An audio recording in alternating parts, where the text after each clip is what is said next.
No centro de um vasto império que no seu auge reinou sobre partes da Tailândia, Vietnã e Laos, resplandecia uma magnífica capital, Angkor. Viajaremos pelo Camboja, navegando no Mekong e seus afluentes, Tonle Sap e Bassac. Dia após dia, seguiremos a história de um povo que fundou a deslumbrante civilização Khmer.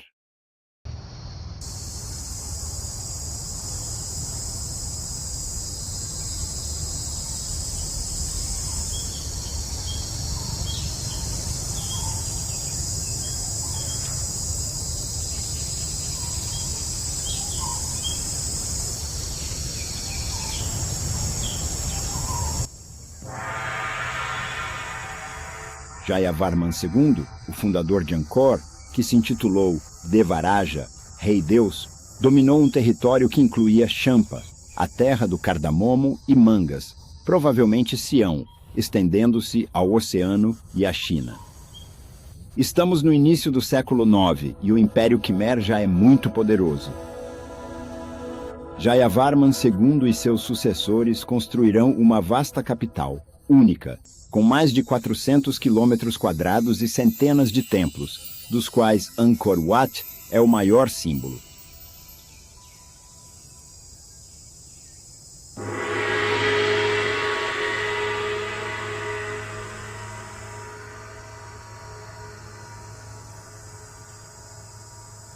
Em 1431, Angkor, saqueada pelos invasores siameses, desapareceu, abandonada à floresta. Assim, a capital Khmer ficou esquecida na selva por mais de 400 anos. Só em 1860, Henry Mulhot redescobriu a cidade e os templos presos pelas raízes das árvores de Kapok. Levamos um dia inteiro para explorar este lugar, passando de maravilha em maravilha, em êxtase crescente.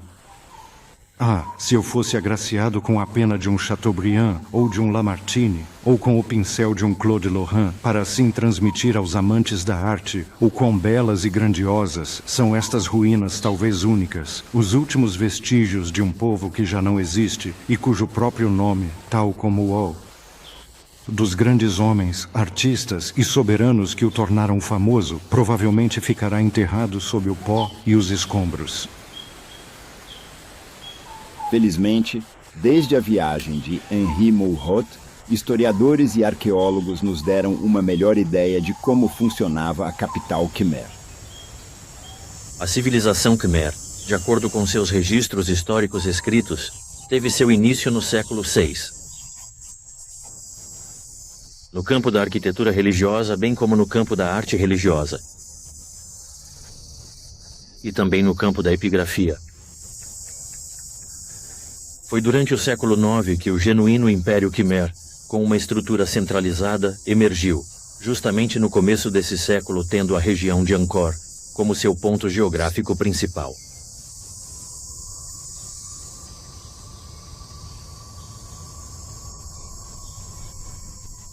O que verdadeiramente permitiu que Angkor emergisse foi o domínio da hidráulica e das instalações hidráulicas através da construção do que hoje chamamos de barais, que são enormes. Alguns medem 8 por 2 quilômetros. São reservatórios artificiais. Para que serviam? Sim, tinham uma função religiosa, mas a principal função desses reservatórios, desses barais, era a hidráulica para a agricultura. Os barais, como o de Angkor Wat, captavam água para irrigar os arrozais. Religiosamente, representam o oceano cósmico que rodeia o Monte Meru, montanha sagrada hindu.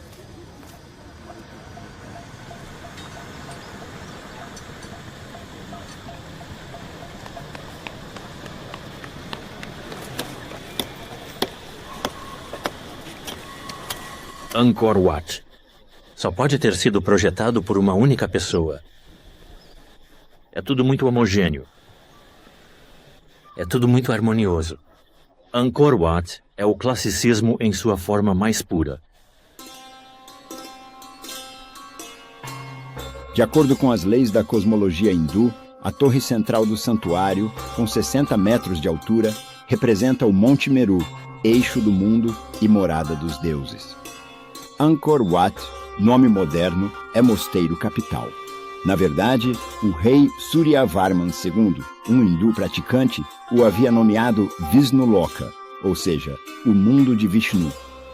A influência indiana em Angkor Wat é visível até nos mínimos detalhes, além do nome. Acreditamos que estas ondas iniciais, que foram as primeiras a disseminar a civilização indiana, se iniciaram mais ou menos por volta do começo da era cristã. Do início da era cristã até o século VI, no que diz respeito aos cambojanos. Foi assim que a civilização indiana realmente se enraizou entre cambojanos, cham e javaneses. Agora, os cambojanos são indianos? Claro que não, porque não há Angkor Wat na Índia. Mas, por outro lado, sem a Índia, Angkor Wat nunca teria existido.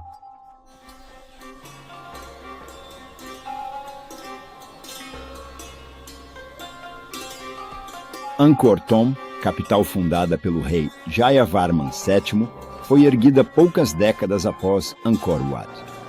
Contudo, o estilo arquitetônico evoluiu imenso.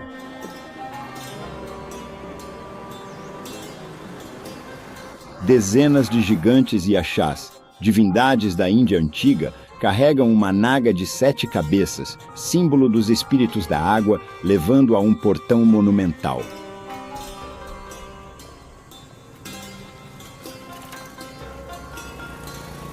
Dentro do recinto, ergue-se o mais misterioso templo de Angkor, o Templo Bayon.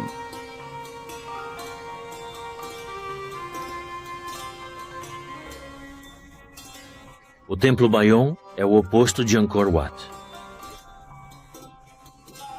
Se olharmos de um contexto cultural diferente, poderíamos dizer que o Templo Bayon é o romantismo.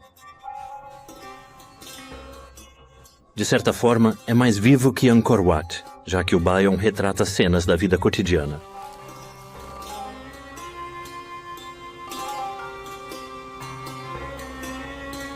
Os baixos relevos do Templo Bayon ilustram a história Khmer.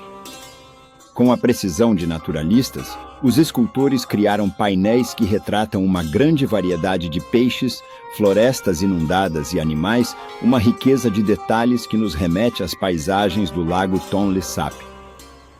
E foi lá, perto de Angkor, que o rei Jayavarman VII teria lutado contra os Cham.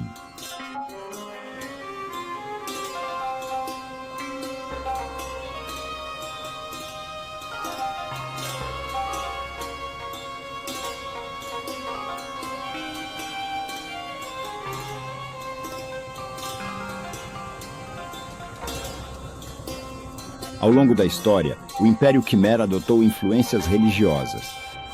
Suryavarman II, fundador de Angkor Wat, era hindu, mas décadas depois, seu sucessor, Jayavarman VII, virou budista e dedicou seu templo principal, o Bayon, à sua nova religião.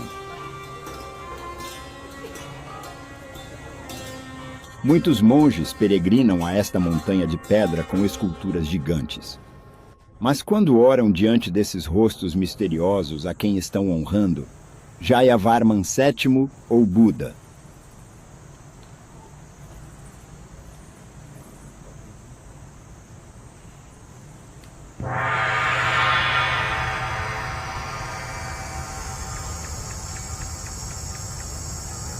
A verdade é que não conhecemos o verdadeiro significado desses rostos. Mas o que sabemos é que existe a ideia de onipresença, porque as faces em questão estão olhando para as direções dos 4 pontos cardeais. As torres com rostos do Templo Bayon nunca deixam de fascinar as pessoas, porque há sempre um grande e intrigante mistério a pairar.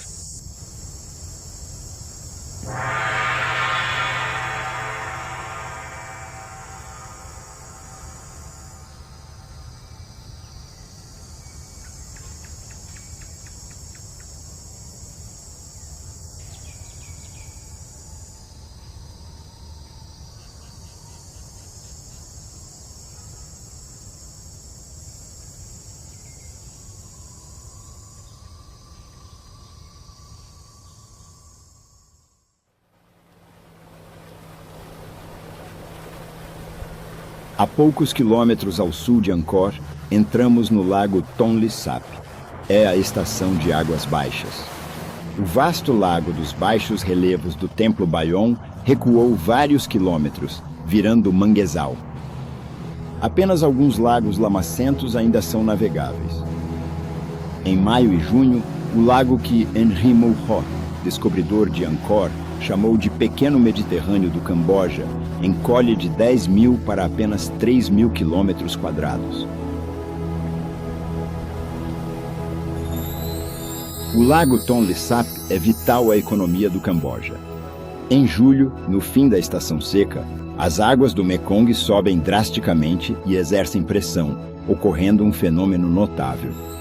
A corrente do rio do lago inverte-se e as águas voltam à nascente em vez de fluírem naturalmente para o mar. Durante vários meses, o lago transforma-se num vasto viveiro onde prospera uma incrível variedade de peixes. Em outubro, o fenômeno se inverte e os peixes voltam ao Mekong. É a época da pesca milagrosa, que os locais chamam de colheita de peixes.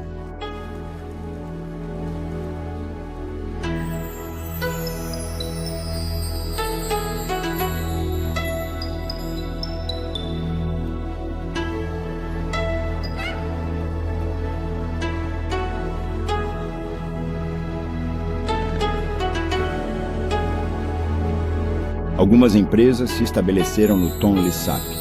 Por falta de meios de conservação modernos, transformam o peixe dos pescadores locais em prahok, uma pasta fermentada usada em todo o Camboja como condimento. A maioria vive em aldeias flutuantes que se movem com as cheias do lago.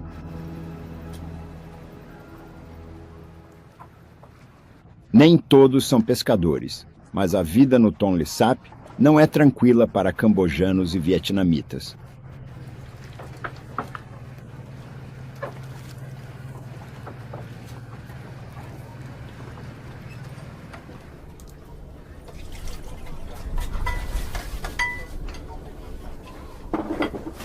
Meu nome é Loy Hak e eu sou um dos muitos que vivem e trabalham aqui no imenso lago Tonle Sap. Piloto pequenos barcos. É meu trabalho. É o que faço, mas não ganho o suficiente para viver disso. Eu também crio peixes.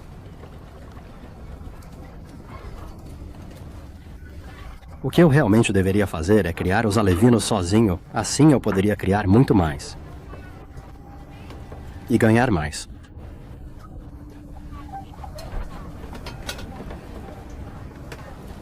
Assim, poderíamos desfrutar de uma vida consideravelmente mais próspera. Sem os alevinos, é impossível ter lucro vendendo peixe. Ganho pouco, mal consigo sustentar meus filhos.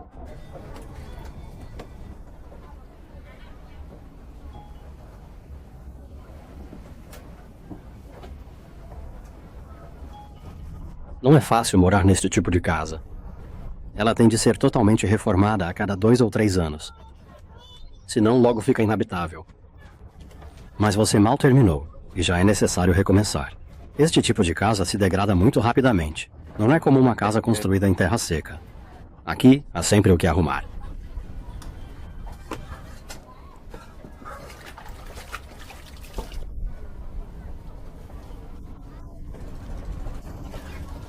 Crianças vão à escola de barco. Quando não posso levá-los, vão com os vizinhos. Nos unimos e levamos 4 ou 5 crianças. Nós nos revezamos para levá-los à escola e trazê-los para casa. A casa se move conosco. Quando a correnteza desce, nós descemos. Quando a água sobe, todos nós subimos.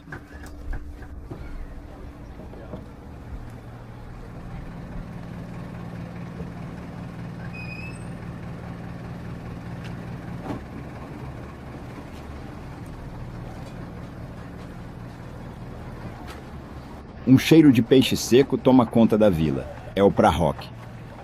Loy Ok provavelmente faz o seu, como todos os vizinhos. É simples. Após cortar o peixe em pedaços pequenos, eles salgam e secam ao sol. É então colocado num pote de barro. Após fermentar, o condimento favorito dos cambojanos está pronto para comer.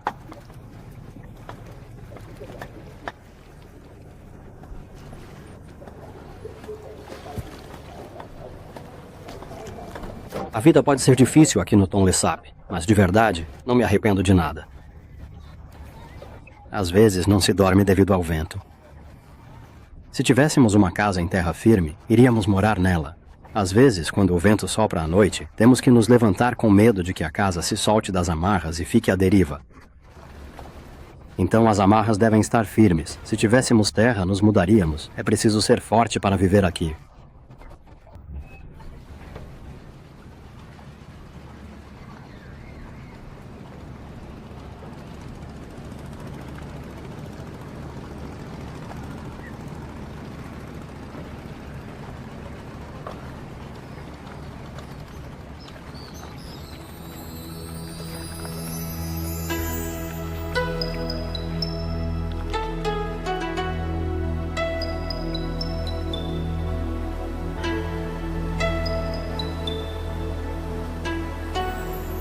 O nível da água está tão baixo que só podemos embarcar no Tonle Pondal na saída do lago.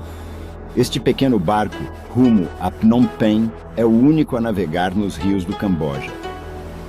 No momento, seguimos para o sul, pelo rio Tonle Sap, na direção de Kompong Chnang. Apesar de não ser perigosa, precisamos de um piloto cambojano a bordo.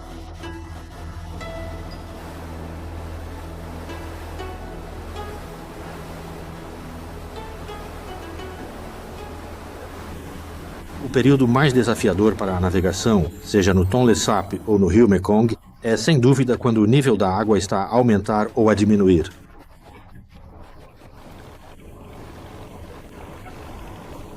O mais difícil é em maio e junho. Não se navega em todo lugar entre maio e junho. Não se pode ir ao norte e raramente se chega a Kompong Chnang.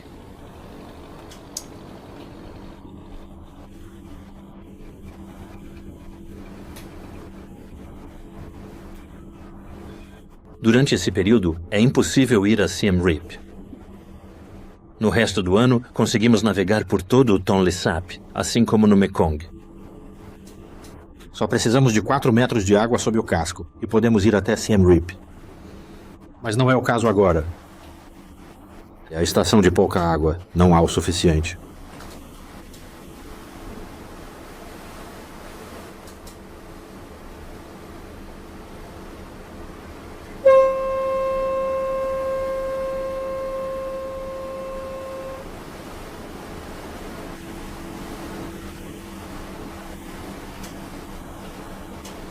Em geral, o Tonle Sap é um rio bem estreito. Vemos barcos de pesca. Às vezes pode haver pequenos acidentes, colisões, mas nunca é nada muito sério. Quando acontece, as seguradoras pagam os consertos. Um pouco antes do anoitecer, o capitão toma a decisão de atracar em uma pequena e pitoresca aldeia.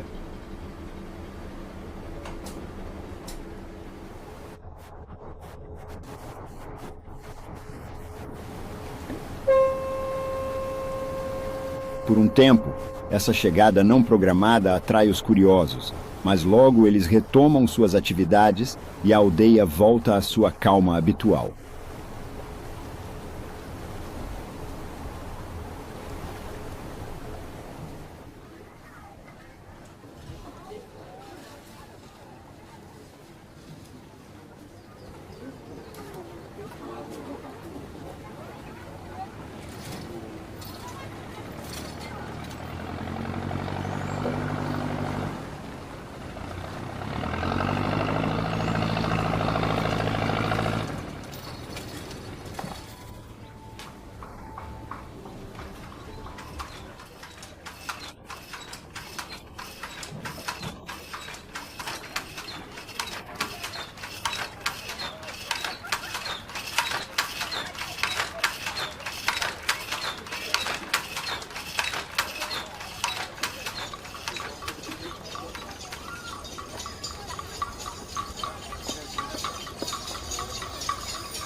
Assim que o sol se põe sobre o rio, a vida de cruzeiro retoma mais uma vez no Tonle Pandau.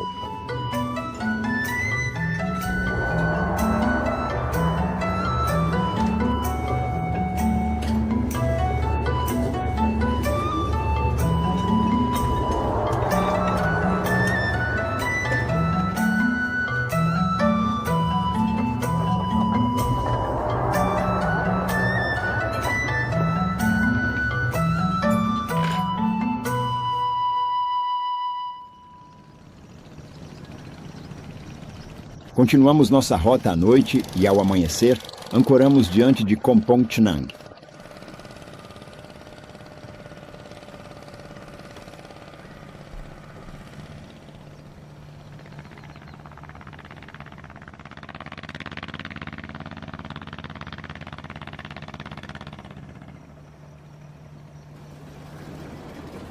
De manhã cedo, a cidade concentra sua atividade no mercado de peixe à beira do rio.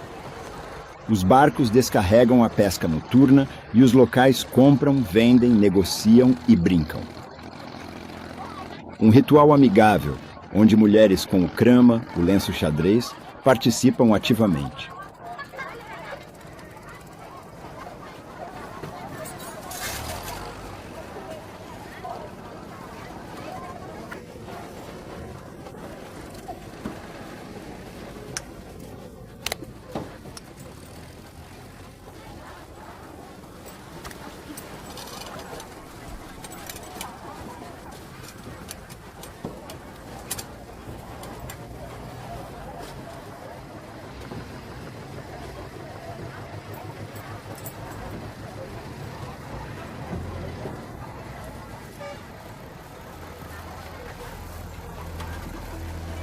Deixando o agitado mercado de Kompong Chnang, subimos por um braço do rio.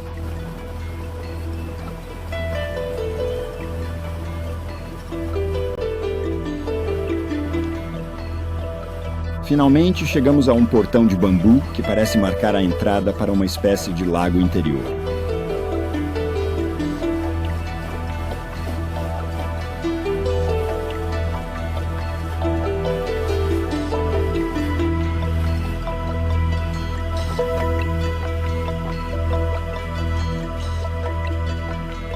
Estamos numa área de pesca reservada. Um chefe de pesca comprou direitos para instalar uma armadilha de peixes aqui.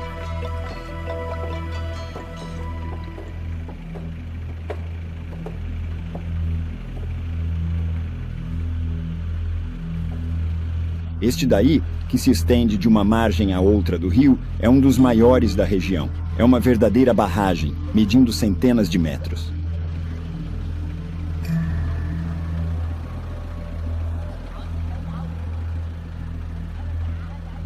Um dai é formado por 8 redes. Cada uma delas mede 100 metros por 20. Pescamos principalmente na estação de cheia. Nós montamos 3 dais ao longo do rio. Os peixes que sobem o Tonle Sap com a corrente da cheia não escapam. Com 3 dias, nenhum deles escapa.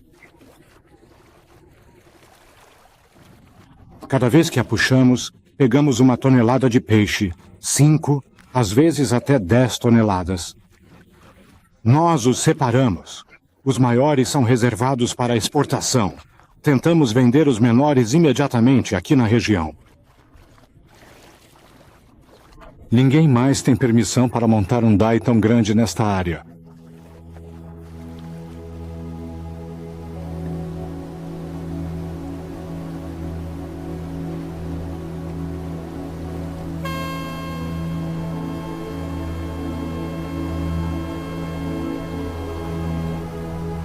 Ao deixar Kompong Chnang, vemos pescadores montando dais improvisados, estendendo redes entre barcos ancorados no meio do rio.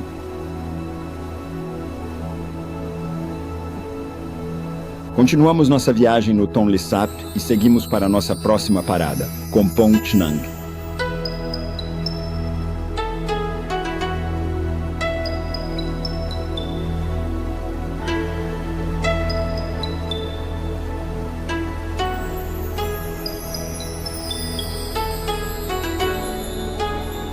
Graças à generosidade do rio ao longo dos séculos, a pesca ainda é a principal atividade da região.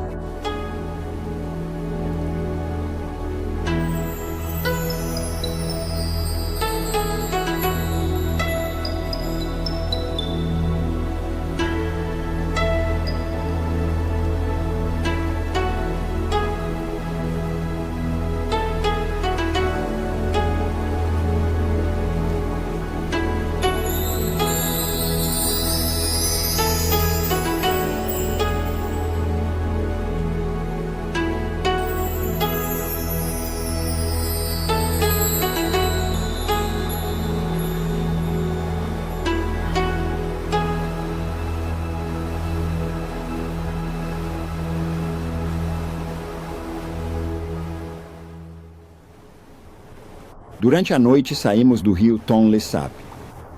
De manhã, no Mekong, nos aproximamos de Kompong Cham, à margem dos Cham.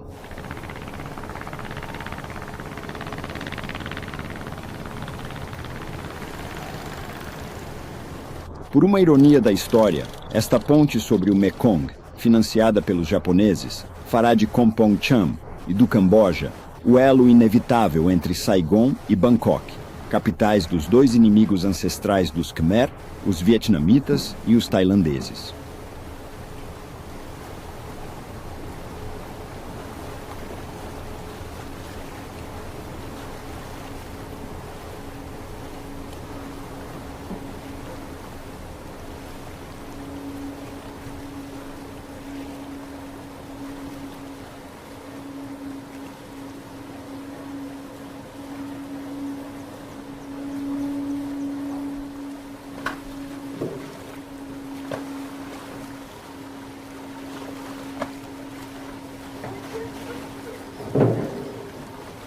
Kompong Cham, estendida às margens do Mekong, é um importante centro comercial. Quando o país era um protetorado francês, exportava bolas de borracha de chupe, entre outros produtos. No interlúdio trágico do Khmer Vermelho, a região foi devastada, as plantações foram destruídas e, o que é pior, a minoria Cham massacrada. A cidade sobreviveu e está prosperando novamente. É a capital da região mais populosa do Camboja.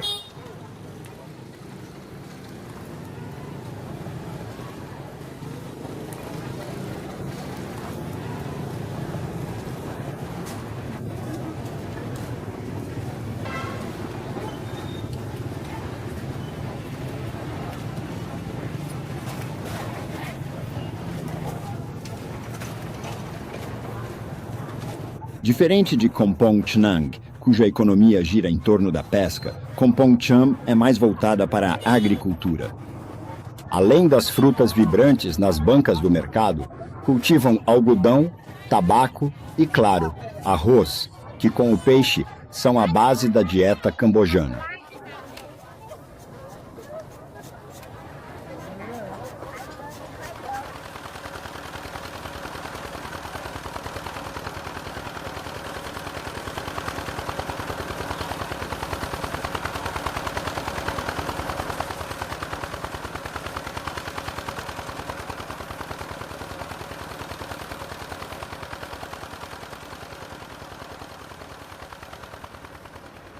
Vítimas da seca, as casas flutuantes estão quase encalhadas no leito do rio Mekong.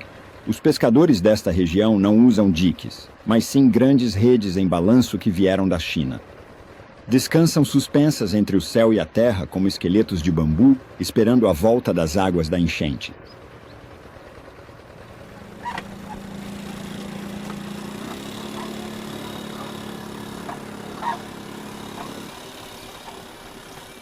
Os Cham, que dão nome à cidade, são muçulmanos. Estes são os descendentes dos habitantes de Champa. No século XII, os vietnamitas conquistaram este reino marítimo, inimigo principal do Império Khmer.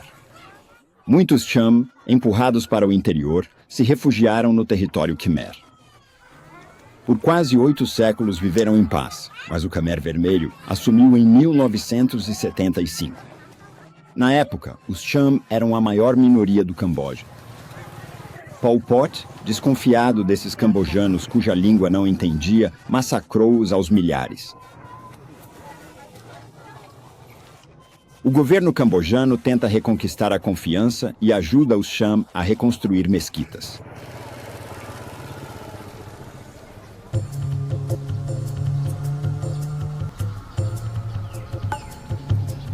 No século XII, Khmer e Cham guerreavam com frequência. Foi ao expulsar os Cham, que haviam tomado o controle de Angkor por um tempo, que Jayavarman VII se tornou o grande soberano, conhecido como o fundador de Angkor Thom e do Templo Bayon. Um dos primeiros templos que ele construiu fora de Angkor foi o Wat Nokor. Localizado perto da cidade de Kompong Cham e do Mekong, ele sem dúvida representa um ponto de parada na rota entre a capital Khmer e o reino de Champa, que ele acabara de conquistar. Este templo foi construído sob o reinado de Jayavarman VII e é anterior aos templos construídos pelo rei em Angkor. Ninguém sabe por que o rei decidiu erguer seu templo aqui, quando o local de Angkor já existia. Sabemos que o templo foi erguido antes. Os antigos dizem que a terra aqui não era mais boa o suficiente, então o rei finalmente decidiu voltar para Angkor e construir novos templos lá. Certamente nunca saberemos com exatidão por que Jayavarman VII se interessou pelo Wat Nokor e depois o abandonou. Capricho de um príncipe? A decisão de se impor na corte, que era um ninho de intrigas? Não importa. Este templo antigo, dedicado à glória de Buda, é, no entanto, um magnífico testemunho da arte Khmer. Desde essa época, Wat Nokor sempre esteve ativo.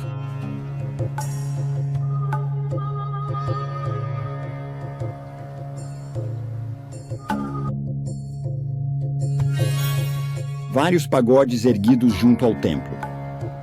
Este, com santuário, pagode tailandês colorido, também é dedicado à vida de Buda.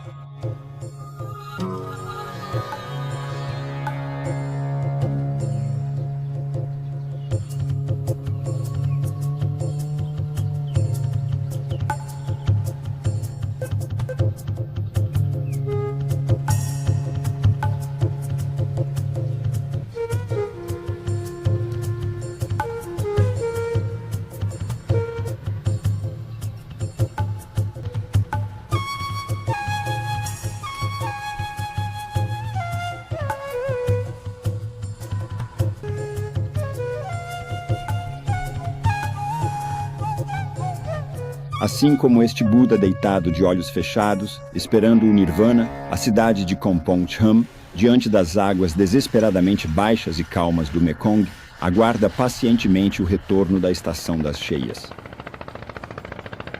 Enquanto esperam, eles consertam suas redes, preparam o equipamento. Uma grande ponte de bambu une as margens do Mekong. Todo ano, quando chega o mês de junho e antes que as águas da enchente a levem, o povo de Kampong Cham desmonta a ponte até a próxima estação.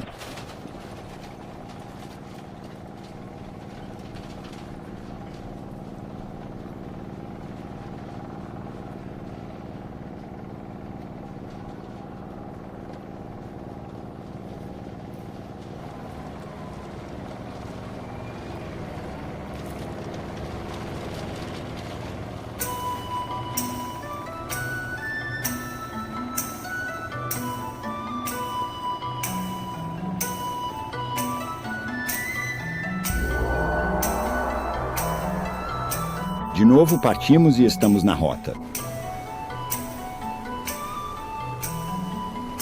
O jovem capitão birmanês está na ponte supervisionando as manobras. Temos 3 capitães, de Myanmar, Camboja e Vietnã. Para mim, minha responsabilidade é meio que traçar o curso do. Nosso motor não é do mesmo tipo para todos os navios. O lado cambojano e também o vietnamita. Eles nunca viram esse tipo de motor antes. Então vou ensinar aos capitães do Camboja e do Vietnã como pilotar, como controlar o navio e também como cuidarem muito bem dele. O capitão vietnamita cuidará do lado do Vietnã. E o capitão cambojano também cuida da navegação no lado do Camboja. Aqui o capitão cambojano consegue falar vietnamita e também um pouco de inglês. Então todos nós três dependemos da tradução do capitão cambojano. No rio Mekong é impossível navegarmos para qualquer lugar.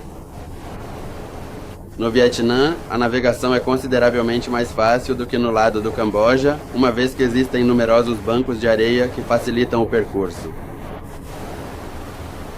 A água do Mekong parece ter baixado mais desde o início do cruzeiro. Por meses, as casas construídas nas margens do rio ficarão no leito seco.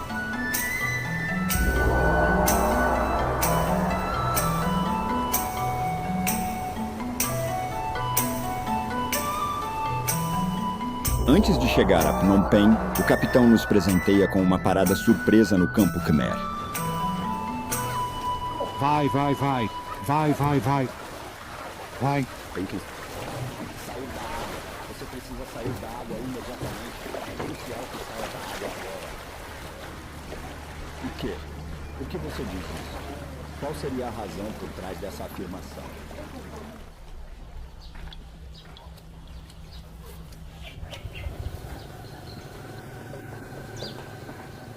Por quê?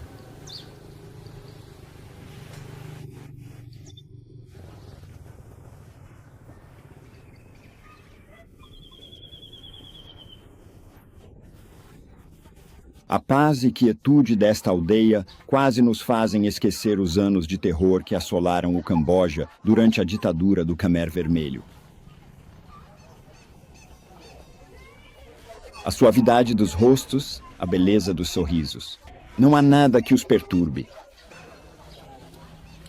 Ao esconder o horror e o sofrimento dos anos manchados de sangue no fundo de seu ser, os cambojanos não tentam esquecê-los. Eles só querem viver em paz.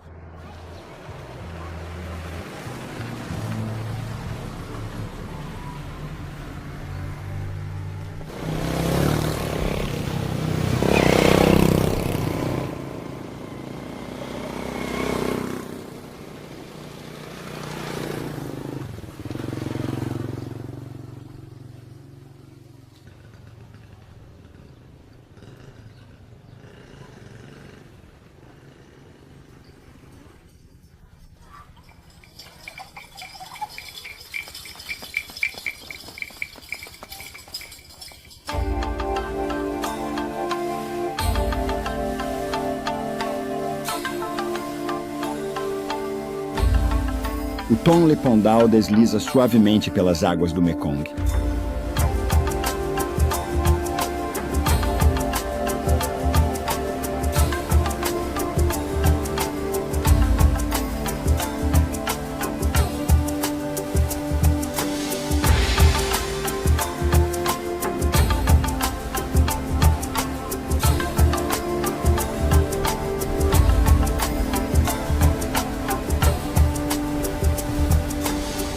O cruzeiro pelos rios e canais do Camboja ainda não terminou, mas todos querem aproveitar ao máximo estes momentos como se fossem os últimos.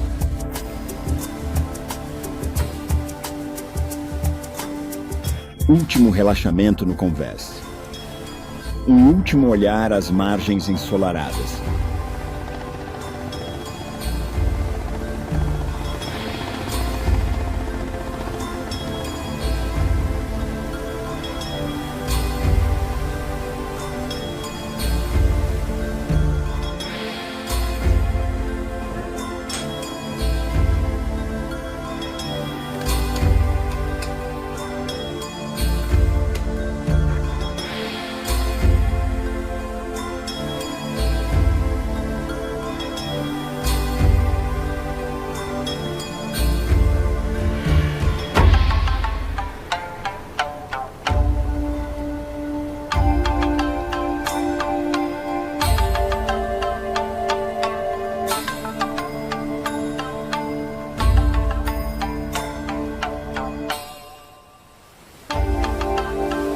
De manhã, perto de Phnom Penh.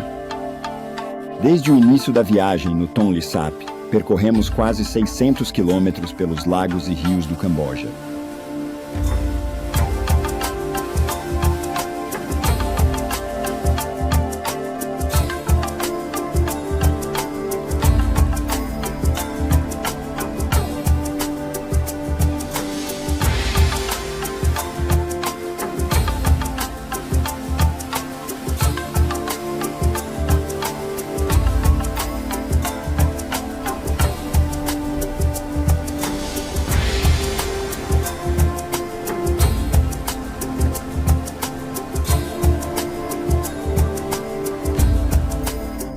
última imagem do Camboja tradicional.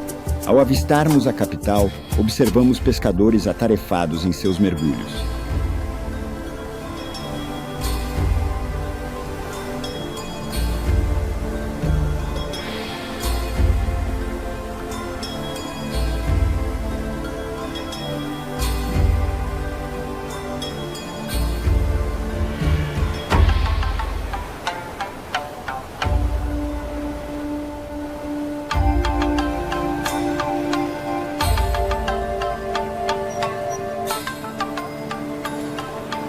Além deste monumento, símbolo da fundação da cidade em 1494,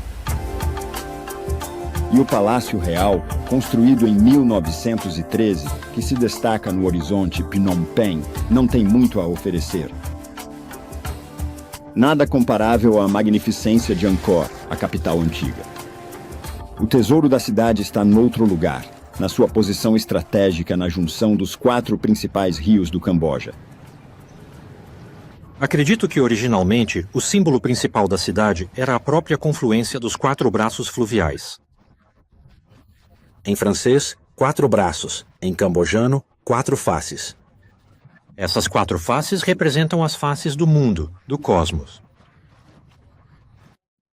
Os diques, como podem ver, foram construídos para oferecer proteção, por motivos de segurança e para circundar a cidade, mantendo assim toda a população confinada dentro.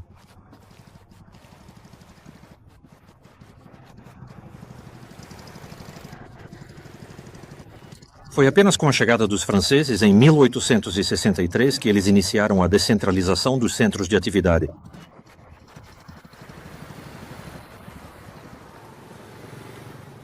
De fato, exceto o Palácio Real, os melhores monumentos de Phnom Penh são dos franceses. Este edifício Art Deco, de 1937, ainda abriga o mercado central. Outras construções tiveram um destino mais sinistro. Em 1975, esta ex-escola foi transformada pelo Khmer Vermelho numa prisão de segurança máxima, a infame S-21.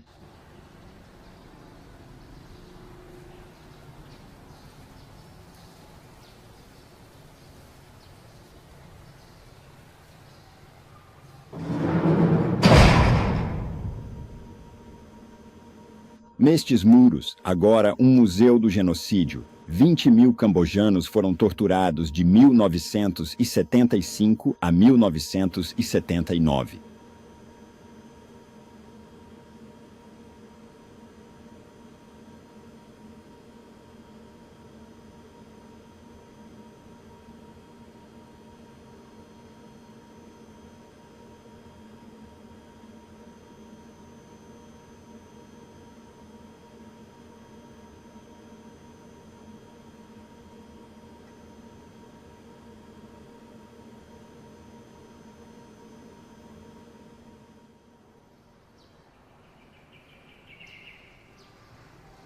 Durante os 4 anos da ditadura de Pol Pot, vários milhões de cambojanos encontraram a morte.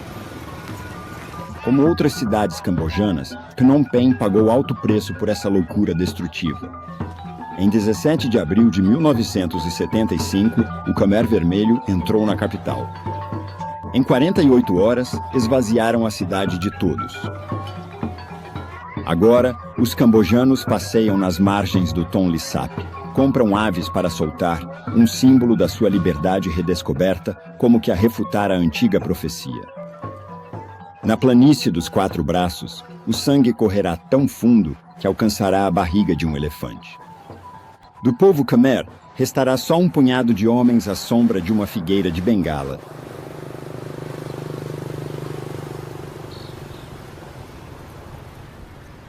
O Khmer Vermelho usou a glória passada do Camboja como desculpa para sua ditadura sanguinária, mas não se pode reverter o relógio da história.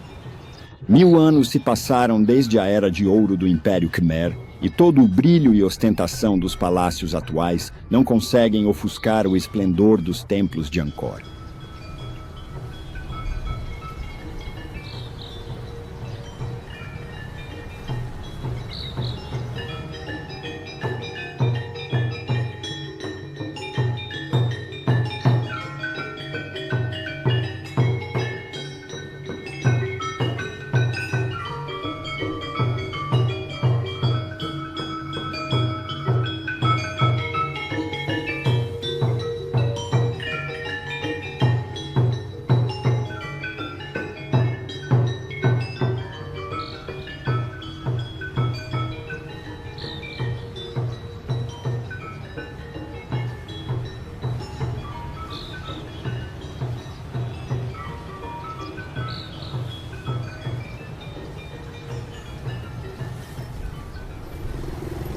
Os cambojanos se orgulham de seu país, mas não anseiam por seu poder há muito tempo perdido.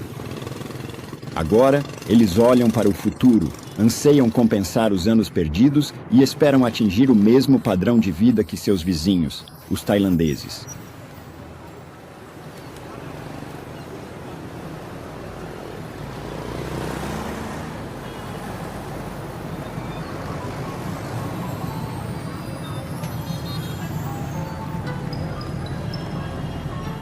A primeira parte da nossa viagem pelo Khmer termina aqui em Phnom Penh.